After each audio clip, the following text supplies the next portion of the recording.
chapter 6, verses 1 to 29, Jesus faces one of his most severe tests when he returns to his hometown. And, there's no more severe critics than those that are close to them.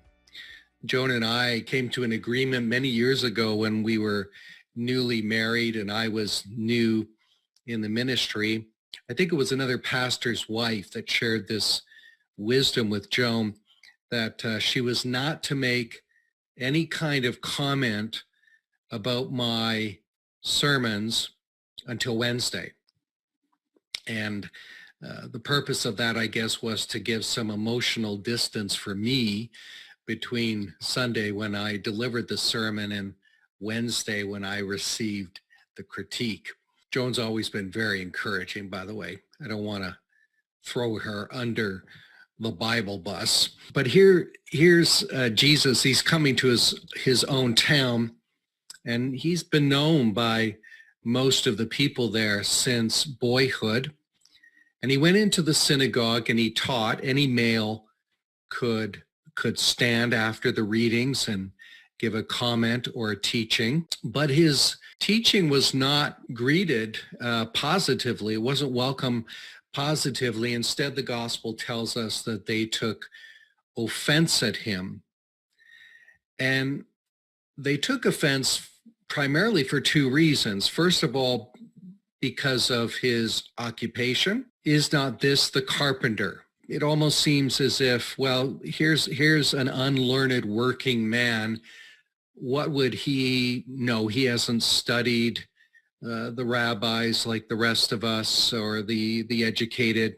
He's a layman, a simple man. I think we make those kinds of judgments today as well. I found in life that sometimes the people that have the least amount of education, but their hearts are fully devoted to the Lord, they speak with great wisdom and great insight into the scriptures. The second objection they had, the second question they had, is this not the carpenter? The second was, is not this Mary's son? Do we not know his brothers and sisters? Now, the fact that they called him Mary's son at this point is an indication that Joseph has passed away.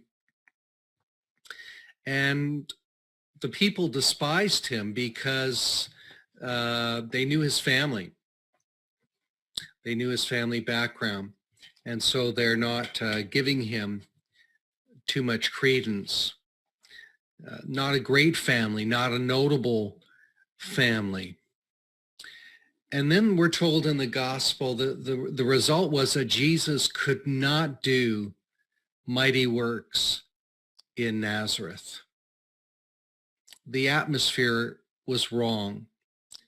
And there are some things that cannot be done if the atmosphere is not right, if there's not an openness, if there's not a faith, if there's not receptivity.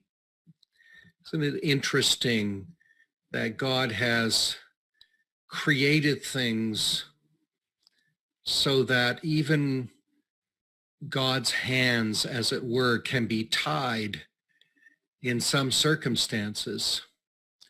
Someone once said, there are some things that God is going to do whether we pray or not, but there are some things that God is not going to do until we pray. It is still true that people cannot be healed if they refuse to be healed. People cannot be forgiven if they refuse to be forgiven. They can't be helped if they refuse to be helped. And that closed heart sometimes results in a situation where Jesus simply is not able to do the works of God. So when we examine our own lives, this is a good place to start. Lord, is my heart open to you? And when we're praying for others, when we're interceding for family members, and I know that many of you, perhaps most of you, know people, have people in your family, even in your immediate household, that don't know the Lord or aren't serving the Lord. A good place to start, a good intercession is, Lord, open up their hearts, soften their hearts, make them receptive in their hearts. Because until then, Jesus might come to them, but he will not be able to do any mighty work in them. So pray for open hearts.